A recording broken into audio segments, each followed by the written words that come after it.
How is everybody doing today? My name is LuigiDini. I am here with the second episode of From Console to Console podcast with our very special guest, FreemanGaming 27, here to talk the ins, the outs, the ups and abouts of FIFA.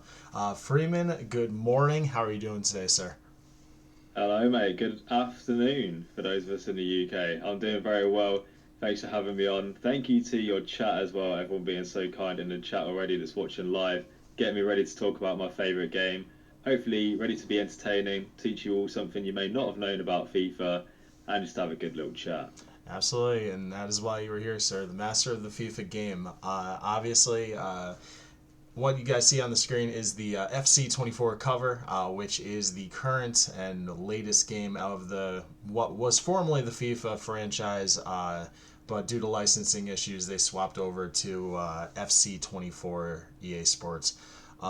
It is one of the best. It is the best selling sports video game franchise of all time, and has been localized into 18 different languages and available over 51 countries. So just giving you guys a little context of what FIFA and FC24 is all about. So if I do call it FIFA a bunch today, my apologies. That's what we go by normally here, at least. But Freeman, very excited to have you here today to talk all about it. But yeah, just kicking things off today as one of the pillars of the EA Sports brand. Can you bring us through your earliest memories of playing the game and why it is so special to you, sir? Yes, absolutely. So, first of all, I still call it FIFA. Yep. It's been, I believe, two iterations of the game now where it's been called FC or EA Sports FIFA FC 24 and 25, etc. It's hard to get used to the new name. So, I think me and all of my friends that play it too, we still call it FIFA because that's just what we know it as. And yeah, speaking of what we know it as, the way I got into the game was all the way back in, well, it was 2008, but the way FIFA does things, as they normally will call it, FIFA '09. That was the first game that I properly played of FIFA, but it ran from like late 2008 to 2009 because that's just the way that the seasons work. Yep. And what got me into it actually was my brother. So he used to play against me on kickoff mode back in FIFA '09. You only really had kickoff mode. I believe you might have had seasons, but kickoff mode was kind of just what you did. And you used to have a practice arena as well, which was amazing. Could spend hours in that practice arena. Unfortunately, though, I believe they took it out, so it's not ideal. But I used to play against my brother all the time, and he always used to pick Manchester United. Now, if anyone played FIFA '09, then I know that Man United were the best team by far. And so he used to beat me. He used to have players like Ronaldo back when he played for United, Rooney, Ryan Giggs. Honestly, just the best team, and no other team could come close. And so he always used to beat me. And I was having a little think, like, why have I sort of wanted to play this game all this time? Like, what made me stick with it? And I think it is just that. I think it's because he always used to beat me. And I used to say to myself, one day, I'm going to beat him. I'm going to get him back. I'm going to beat him with his own team. And I think it just sparked that competitive edge in me. I just wanted to play the game more, learn it more, and get better at it. And so those are like sort of my earliest memories of FIFA. I know it dates back all the way to like 1993 or Yep. 4, something like that. 93. Yep. 93, that's the one. And I have played, I think it's like International Soccer Superstars or something on the GameCube. But yeah, realistically, my earliest memory was 2009, FIFA '09. Because I'm still a baby. I'm 26 years old. I don't date that far. That was before I was even born. But I've played it for the last 15 years. I guess technically you could call it 16 now. We're in 2025. Right. But yeah, it was definitely my brother that got me into it.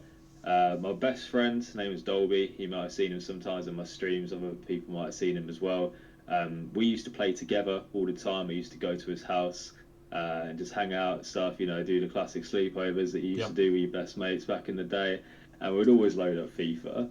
I remember distinctly like FIFA 2013, once Ultimate Team and things like that had come out, I created this team of like all special cards in the Dutch league, and it was a really terrible team, but it looked amazing.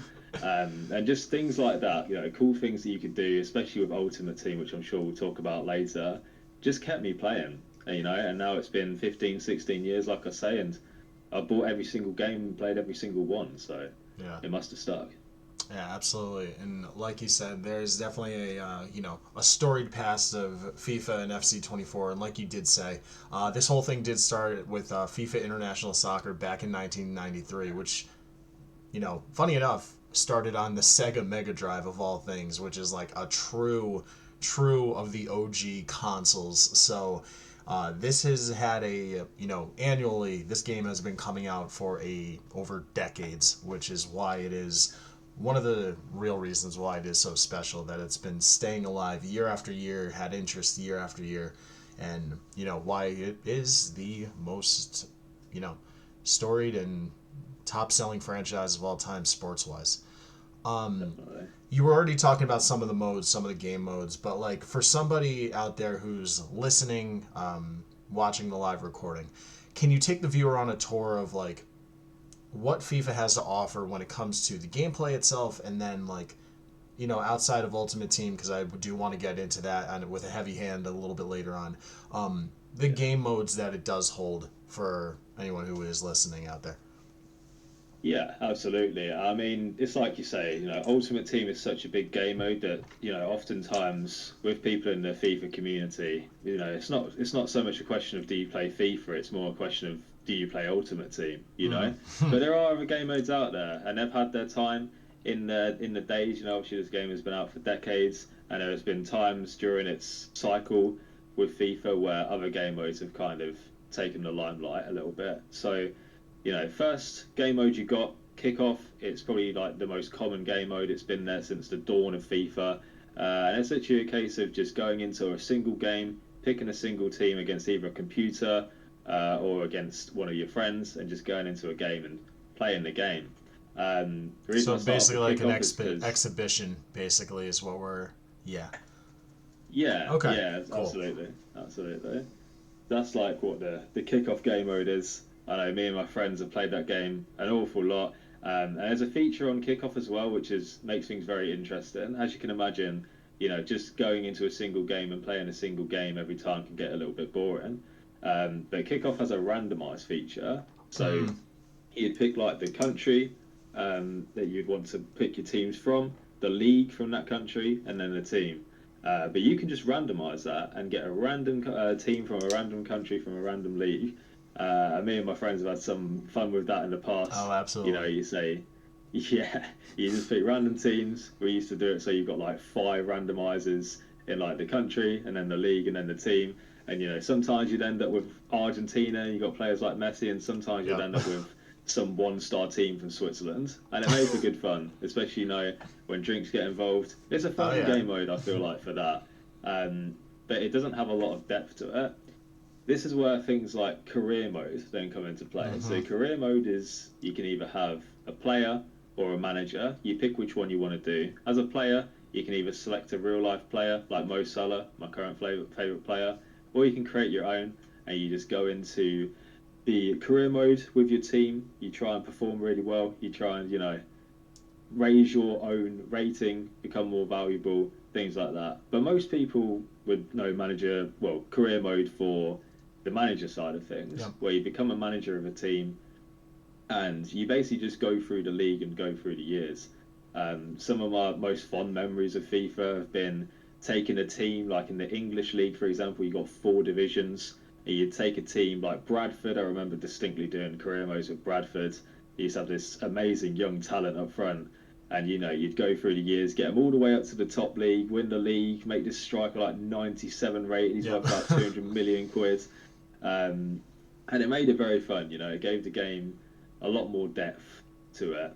Um, and yeah, that was just one of them game modes where back in the earlier sort of days, that's when that career mode really shone, where Ultimate Team and online wasn't like too much of a huge thing. Right. And yeah, just going through these like career modes, you could have like financial takeovers, which are pretty controversial Mm-hmm. because people were like, should you have £100 million with Bradford? Probably not, but it does make the game more fun when you can sign players like Lionel Messi for a League Two team.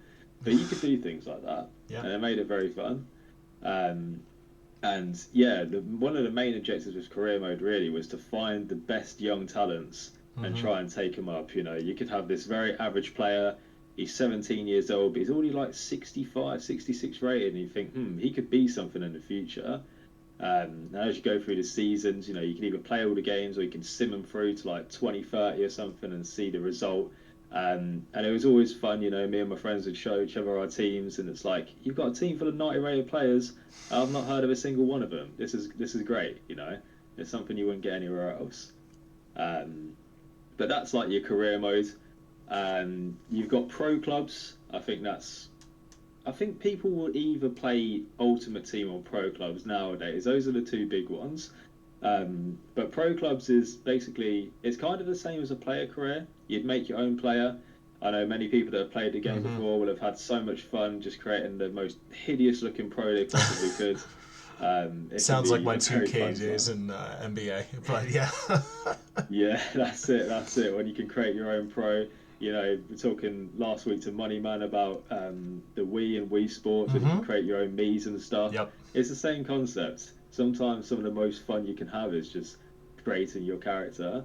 But yeah, with pro clubs, you know, you create your own character. And there's always two types of characters that people would make realistically. You know, you could try your best to make the perfect all-rounder. He's 5'10", he's got like 75 in every stat. But realistically, people were either making pros that were 5'2", tiny little people that had like 94 pace, or there would be like Peter Crouch stood at like 6'10", and they would go up front and win all the headers. Yeah, right. But yeah, with that game, you basically you would either join a club with your friends and go online and play against other people and try and reach the top divisions, or you would just sort of drop in to a random match, play with some people you never knew before, and try and upgrade your pro. And then lastly, but definitely not least, I mean, you used to have things like the training arena, which, as I said before, you know, I used to spend hours in the training arena practicing my rainbow flicks, trying to get around the keeper, you know, doing like free kicks from any which angle. But yeah, then you've just got the big game mode, Ultimate Team, right? So Ultimate Team, it came out in 2011. So people think. It actually came out earlier than that. So 2011, or I think it was FIFA 11, was the first time that a lot of people played Ultimate Team. But what you might not know is it actually came out in 2009. Well, I think it came out in FIFA 09, and then people started to know it in FIFA 11. You're probably wondering why that is. Surely it's just a mode on the screen, right? No. Well, it used to be something you had to buy separately. So I remember my friend, Dolby, I spoke about him earlier, in FIFA 09. It was either 09 or 010, it was one of the two, but it did come out in 09. He bought the extra extension. And it was pretty basic, you know, you had a transfer market, you'd like sort of buy your own players to create your ultimate team, and you would just take it online back in the day, and you could basically just play against someone else. There wasn't really too much to it. But yeah, it came out in FIFA 09, and then in FIFA 11, FIFA or EASFC, blah blah blah. We'll call it FIFA. Millions of characters here. They decided to make it a thing that just came with the game in 2011. And yeah, that's essentially all the game modes. That's like a guided tour. Oh, I forgot one thing as well, seasons. Yep. People who have watched KSI for the last 10 or 15 years, he made seasons very popular on YouTube. You know, inspired a lot of people to play it themselves. And you would just basically take a team, your favourite team, and it's the same concept really as the pro, where you just take them from season 5 back in the day. Now it's like 10 seasons, and try and get yourself to Division 1, just beating people with your favourite teams. Yeah. And yeah, that's kind of a guided tour of FIFA. Yeah, absolutely, man. And I think, like, at least with like EA Sports in general, right? It's very similar across the board with all of their, you know, their renditions of the games. Like, and I compare it to Madden, because Madden football here in the States and in the world is like, it is the second highest selling game in, you know, the franchise's history of all sports games. And it has like those exact same modes, just it's American football. And it was funny, like you mentioned when you were talking about, the exhibition mode when it came to the FIFA side, how like Yeah. you and your buds would like use that randomizer feature, like Yeah. that's the way I feel across the board, like with Madden, with NBA 2K, things of that sort. Like when you're playing with your boys or your girls, it's just like you press random, you do it 3 times, and you pick one of the three. Like I Yeah. cannot explain to you how many times like I've been playing Madden and like I would land on like the Patriots, the Dolphins, and like the Bills. And like as a New York Jets fan, I'm like pissed off because I had to play with one of like those freaking rival teams. So like Yeah. just the pain of being like in the random mode is just, it's so funny. But Yeah. EA Sports just across the board with all of those has the same thing, and it's like I feel like that's the special sauce of why EA Sports has been so successful across all their platforms, because it's just Absolutely. consistent, solid work every year, you know. Yeah. But yeah, like we talked about the modes, and like back in, like we were talking earlier, with FIFA International Soccer, it was very minimal when it came to the game modes. Like I believe early on it was just like an exhibition mode. There was a season mode, and then like you can make your own tournament. Like that was like the three pillars of that game back in '93. Because obviously you didn't have like the graphics and like the capabilities to like load up all of these things. It was just the Sega cartridge. You blow on it to make it work, and then you just play the game, you know. Yeah. But now, like, what is of all of those that you just explained to us? What do you feel is the most attractive game mode, and why? Okay, right. One thing I do want to go back quickly. Sure. We do the randomizer on the exhibition mode a little bit differently. Hmm. So we would have 5 randomizations at the top level to pick your country. You could get like the German league, which is like a good but not the best league on like your third try. But if you choose to randomize again, you lose that league. Like you have Oh, okay. to pick it, you stop where you want to stop. So you could go past Germany and be like, no, I want the Premier League. And so you would go to like all the way to the number 5, and then it's like the Algerian League, and you're like, oh, for God's sake. But yeah, we would do it that way. And yeah, like the amount of times that I'd get to Premier League and I'd have to settle on Man United, and I'm like, oh, I really don't want to use Man United, but Hmm. like I could have to use flipping Ipswich. So Yeah. just for the sake of not getting battered by my mate, I'm gonna have to choose my rival team. Right. So I've been through the same thing. Yeah. It's In terms of, yeah, go on. no, no. But I was just gonna say it's just brutal. It's brutal when that Yeah, happens. But no, go on, man. yeah, absolutely. You have to do what you have to do to win the game. Hmm. Beating my friend is more important than not choosing my rival team. All right, just the way it goes. Absolutely. Um, but in terms of the most attractive game mode, it's changed over the years. I think that your career mode used to be the most attractive game mode because it was just so much fun to find these hidden gems in the game. And there used to be a lot of like YouTubers, like someone called MGH, for example, and people like that who would make all of these videos based on career mode, and they would sort of tell you, who's looking like they're going to have the most potential in the game.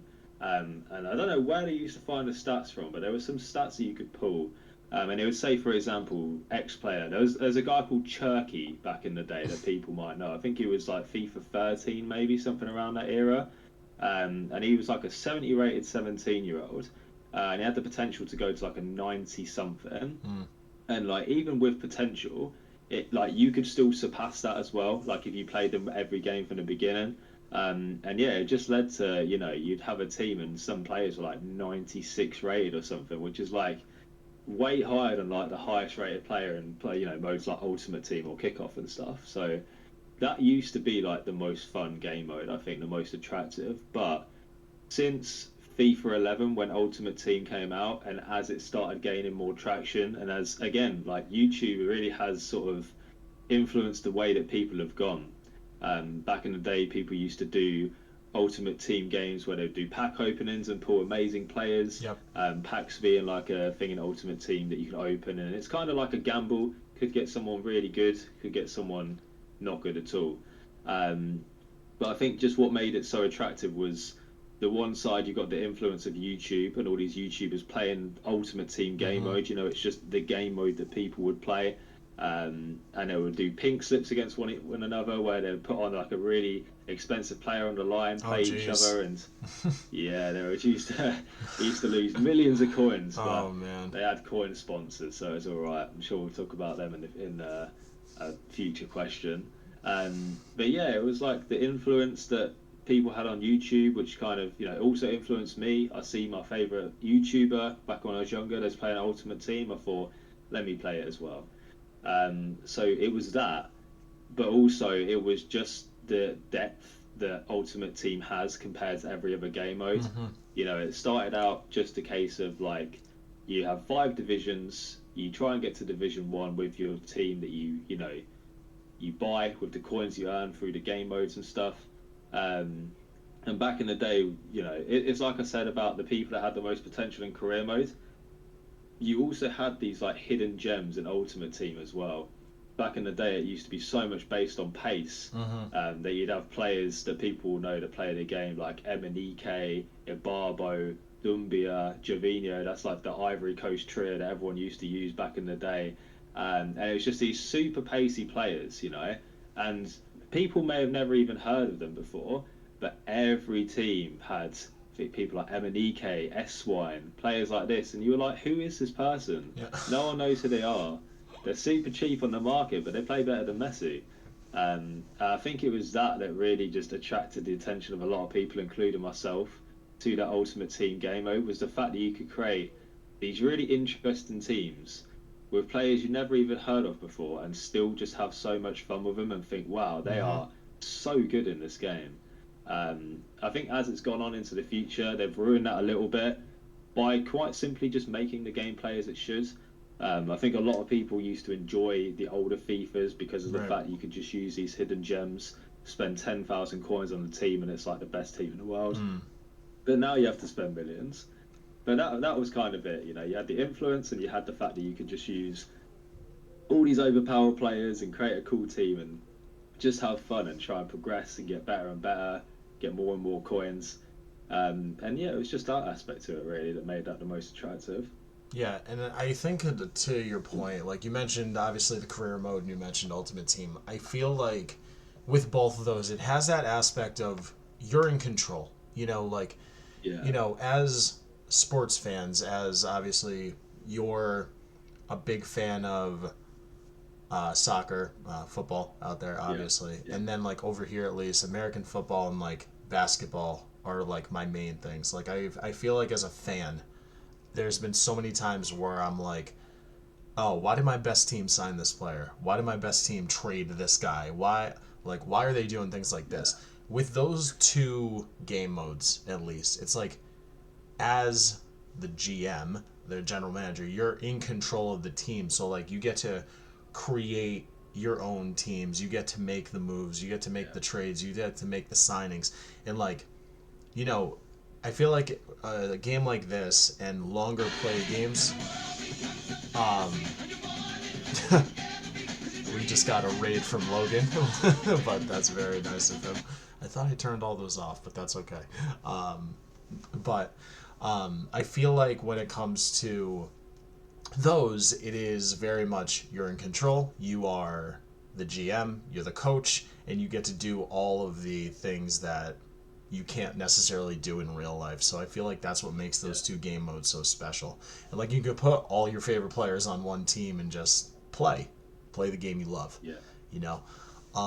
So now that we've done a little deeper dive into the game, things of that sort, as an international content creator on both TikTok and Twitch, this game has been a part of your rotation of your variety streaming, which we'll get into a little bit as well. Tell us about your content and like how you've made this game, your own and for your audience.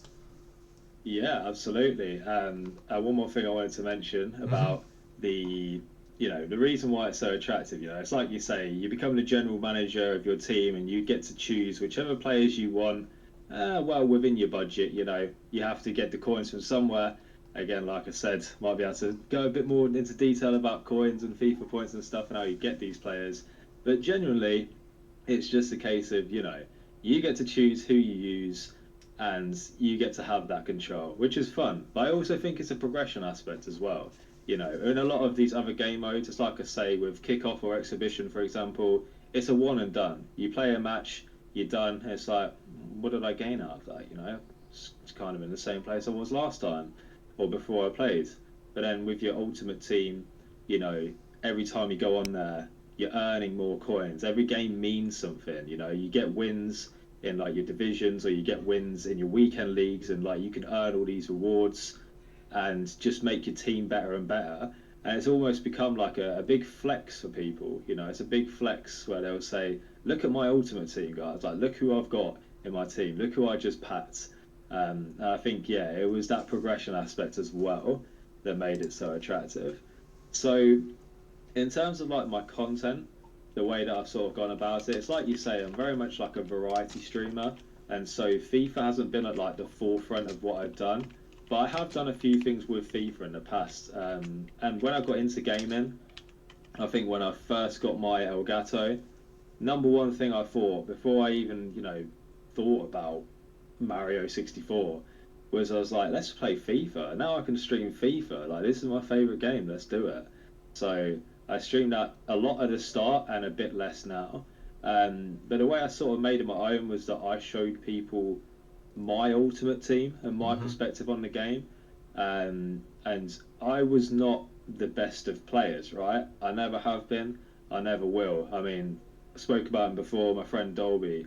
I remember back in the day in Ultimate Team, he used to play me with this really annoying team. And I don't know why we kept count, but he beat me 50 times in a row with this one team. And it was so annoying. But he was just overall better than me. So like I say, I didn't bring to the table this elite level of gameplay, but I think I made it more real. Like, not everyone is the best at the game. Sometimes I'd enter into the weekend leagues in Ultimate Team, which is like the game mode for the best of the best. And I was like, why am I even here? I'm not good at all. Sometimes I'd win like 1 and lose 6, and I'd be raging, chucking controllers and stuff. I think it was good entertainment, in all honesty. Sometimes people like to just watch people rage. Oh yeah, there's definitely those rage streamers, 100%. Yeah, I've chilled it out now since then. I remember chucking a controller at my wall once by accident when I was like 14. I chucked it like behind me, Yep. and like behind my wardrobe it left a dent. My mum found it one day and she was like, "Why is there a dent behind your wardrobe? What have you done?" And obviously I'd like chucked my controller at the wall. I was that kind of person with FIFA. Just made me rage. I also enjoyed it though. I don't know what it was. It was a bit of both. I think like maybe it was just a personality thing that kept people watching. But yeah, I got really angry at the game sometimes, but sometimes I really enjoyed it. I just Sometimes. gotta make a quick note. You're my second episode. You're my second content creator I've had on. Both you and Moneyman have both made dents in your behind you in your streaming setup. So like I had to make note of that because literally Moneyman chucked one of his Wii controllers at his whatever this is. Yeah. And Oh he made a dent in that, so I just had to mention that as a quick context for everyone who is listening and watching. But no, go on, my friend. Yeah, I love that. I think everyone just shares that same level of rage when they Yes. play games, I think the more rage-inducing a game is sometimes, the more you just want to play it. I wonder if Moneyman has ever got grounded for calling Fellaini a C-U-N-T. I don't know, but that's what I did. I was 13.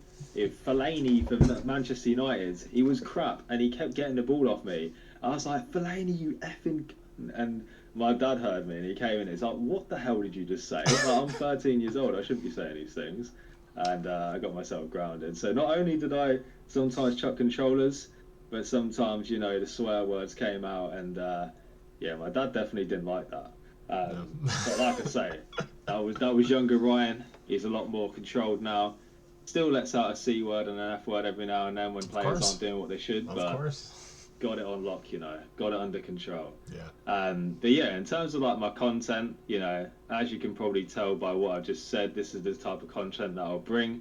A lot of passion into a game, where it's like, why is he even so passionate about it? Just a game, mate. Relax. But there's a lot of passion to it. A lot of personality I think I bring out when I play that game. Mm-hmm.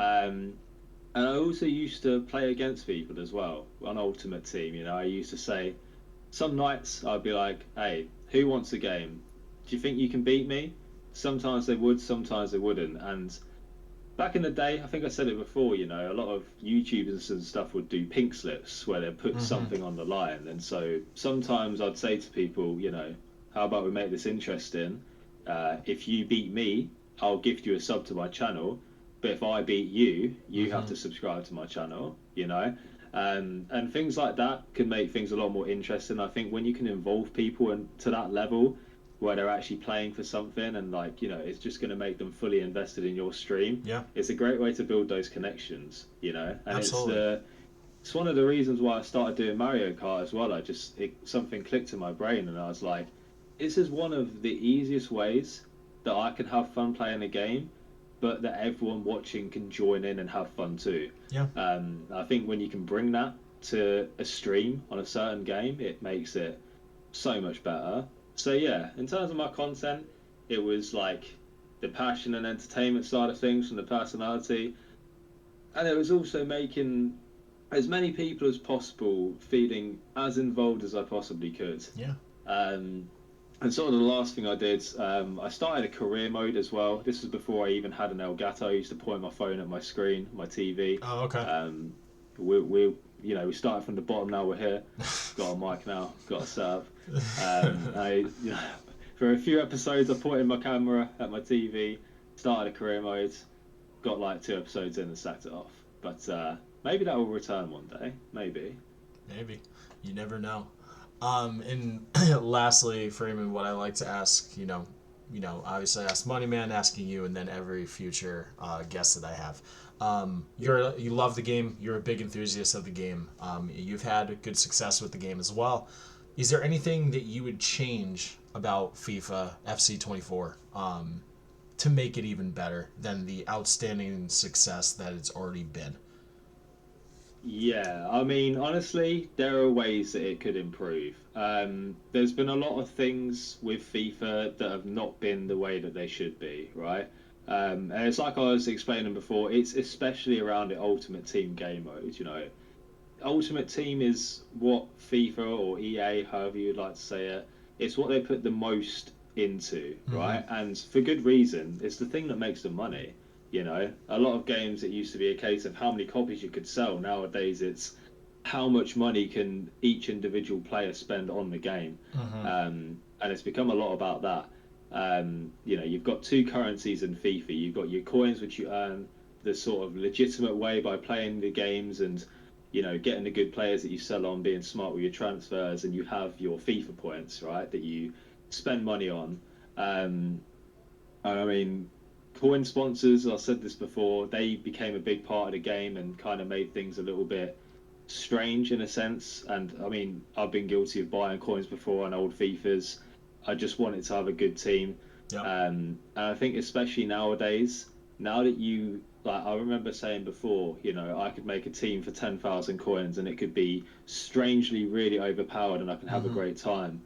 Nowadays, you need to have the best players, Yeah. and how good your team is going to be in direct correlation with how good the team plays. Right. And it's like it should be, but then you can't complain when people are spending money on coin sponsors and True. coin generating websites to get the coins to get the players to make the best teams, Right. when you could buy 1 million coins for what, less than 100 quid, but you could spend £1,000 on FIFA points and not get a single good player. That's So true. I think Very they've true. got some balancing to do there. They've also gone way too far with promotions in Ultimate Team. You Mm-hmm. know, back in the day, you used to log on to Ultimate Team, look in the pack store where you'd spend these FIFA points, which are like the legitimate way of buying currency to get Right. better players, compared to the illegitimate way of looking for coin sponsors and websites, which infinitely better value. But anyway, Right. you back in the day, you'd go onto the store and you'd have your gold pack and your premium gold pack. That's it. That's all you had to buy. They were pretty cheap, you know, about 150 FIFA points per, so you're talking about not even £2 a pack. And then sometimes, you know, you'd get these like small promotions, team of the year, team of the season. They'd have these special packs come in, these 100k packs that cost like £20 a pop. Nowadays, I could go onto the Ultimate Team store right now on a random Sunday with nothing going on, and there will be so many packs that it's actually overwhelming. You know, there's like upwards of about 20 or 30 different packs. I don't know what any of them do. Some of them Mm. cost like 600,000 coins, and it's all about money. You know, Right. Yeah. there's no reason for them to be there. And I've done so many promos that you know the normal person can't even keep up with what these promos are. And Right. so I would love it to go back to making promos actually feel like promos and not just some weekly additional content that's coming out. I think EA could greatly benefit from doing that, and it would make things less overwhelming for the player, and it would create a lot more hype. You know, it would create a lot more hype behind when a promo does come out, when a good pack does come out. You know, back in the day, it used to be like, oh my god, a jumbo rare players pack is in the store. Yep. I'm gonna get 20 quid on that. I have to. Nowadays, it's like I could spend 20 quid on a pack every single day of the year, no matter what's going on. So, I definitely feel like it would be great if they took a step back on Mm-hmm. all the content, shoving it in our faces, and you know, this it's not like they're going to focus less on the money. Let's be real, but it No, would be never will. nice. Never will. Nope. And also, they need to bring back tournaments. Mm. Tournaments in Ultimate Team used to be so much fun. There'd be like a random tournament, and you know, it'd be like 8 teams, so quarters, the semis, and the finals. If you won all three, you get like a 5k pack or something, and it was so fun. And there'd be like different requirements for the tournaments Yep. and things like that. That have to use special types of teams, and that was so much fun.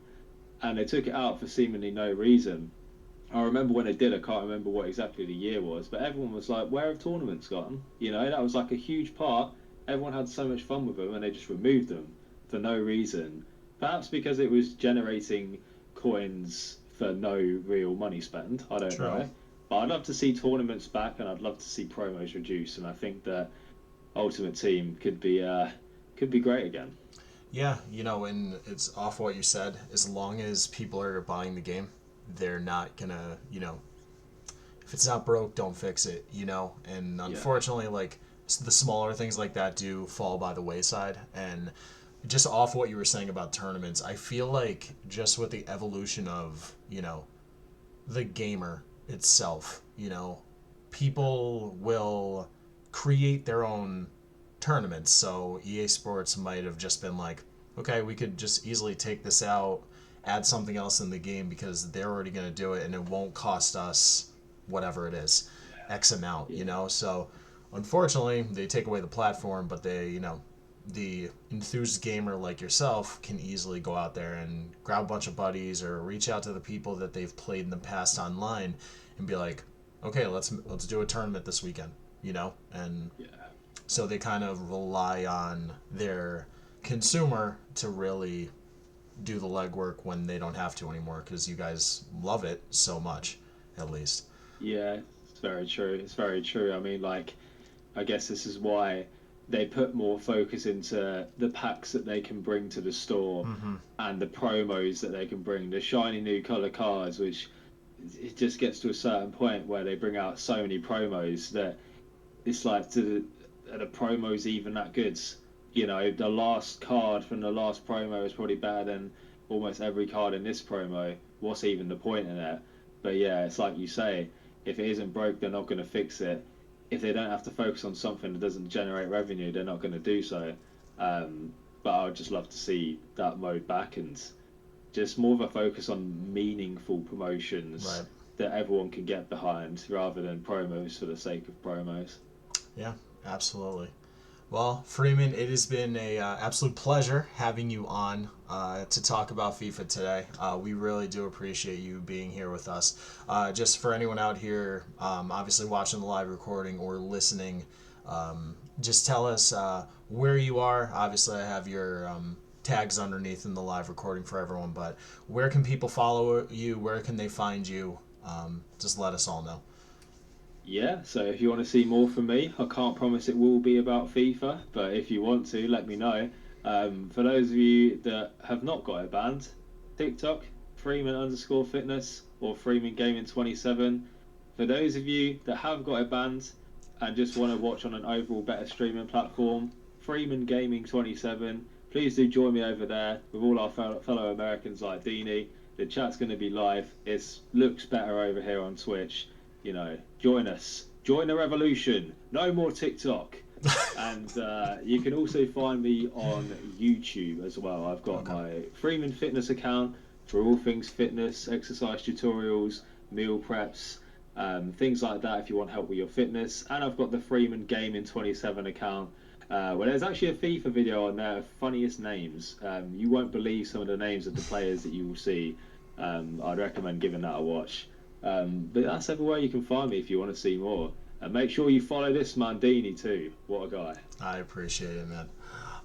So guys, that is our second episode of Console to Console podcast. We appreciate Freeman here talking everything and anything about FIFA. We'll be back next week with our Super Mario 64 episode with T-Noom and Newman Beatbox. But until next week, guys, we do appreciate you being here today for the live recording. You can find us on all podcasting platforms starting tomorrow with this amazing episode. Freeman, again, thank you, and for everyone here for the live recording, thank you very much. We are signing off, and we hope everybody has a phenomenal day.